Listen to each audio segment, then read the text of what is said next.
Vakar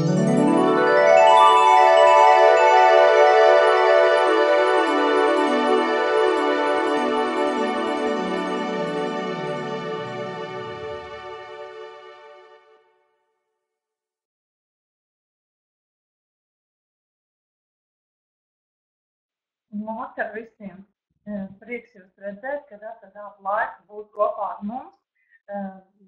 Ko es gribētu teikt? Es gribētu sākumā teikt ar tādiem ikdienišķiem vārdiņiem, iesākt, kad lietas rit savu pareizo gaitu, viss notiek tā kā puzlē, kur gabaliņi cits ar citu savienojas, radot skaistu kopskatu.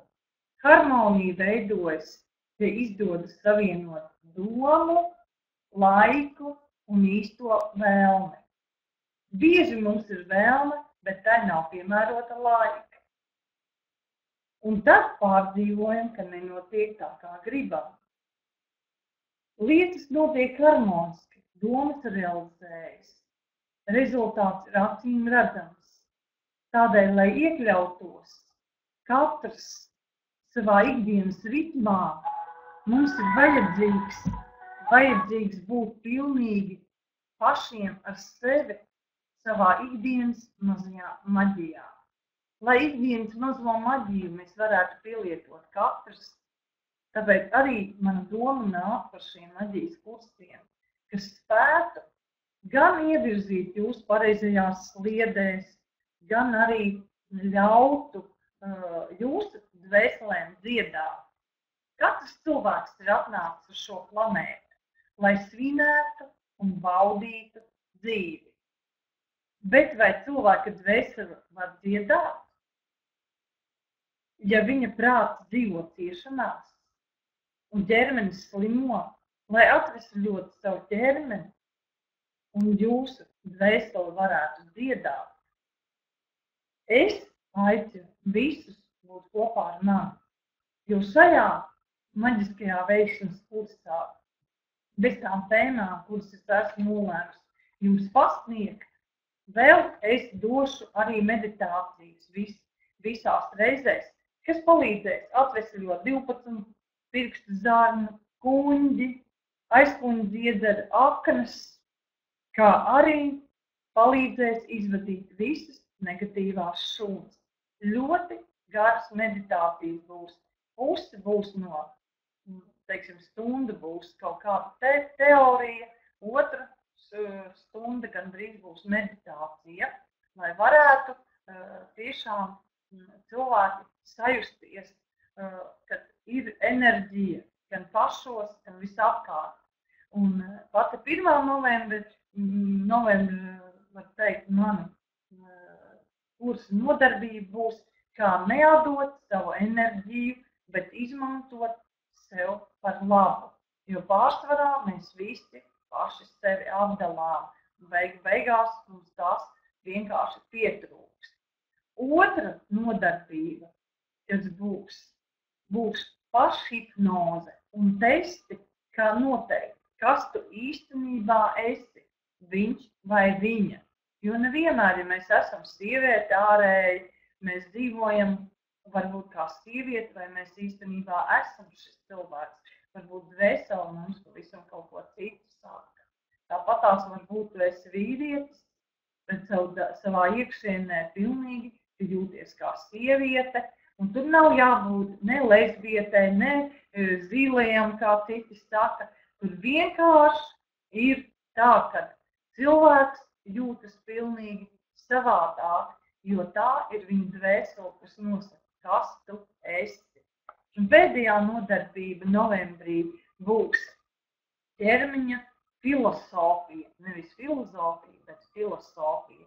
Tas nozīmē, ka tu jutīsi un sapratīsi, kā tad īstenībā tavs ķermenis reaģē uz daudzām lietām, kas ir saistītas ar taviem vārdiem, ar taviem izteikumiem. Varbūt tās ir tikai bijušas domas, kas ir apnākušas kaut kur no kaut kurienes, varbūt no zemapziņas, varbūt no kaut kādas citas vietas, varbūt kāds sargeņģelis tev pateica par to, bet kopsumā iznāca tā, ka tu to dzirdēji, redzēji, ja?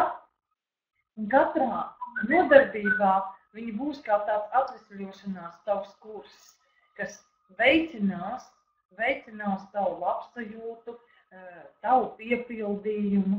Un var teikt, ka šeit tu tiešām redzēsi reālu iedarbību, jo enerģiju es sūtu vienmēr, bet šoreiz es pacentīšos to darīt vēl vairāk, jo šai tumšajā, var teikt, rudens un ziemas periodā cilvēkiem tīpaši ir vajadzīgs vairāk.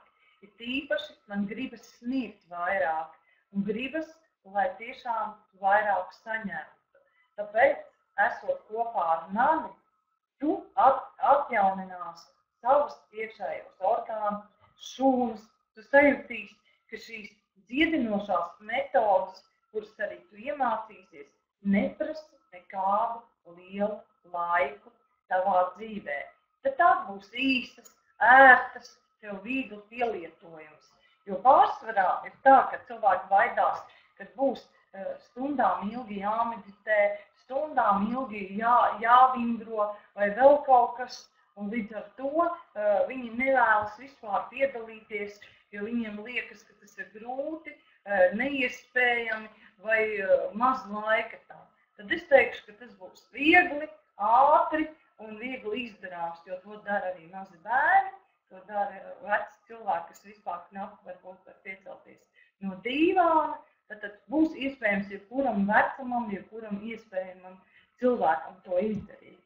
Tad runājot arī par dažādām lietām, pilnīgi es visu tagad neminēšu, ko mēs runāsim, bet visiem ceļamaizē es gribu iedot tādas lietas, kā ir tie saucamie dažādi amuleti, kurus it kā cilvēki iegādājas vai izveido paši kā amuletus. Gribu iedot tādas domas, lai jūs zinātu, ka arī pat dzīvnieku atveidotie amuleti mēs varam izmantot jau dažādas veids savai aizsardzībai.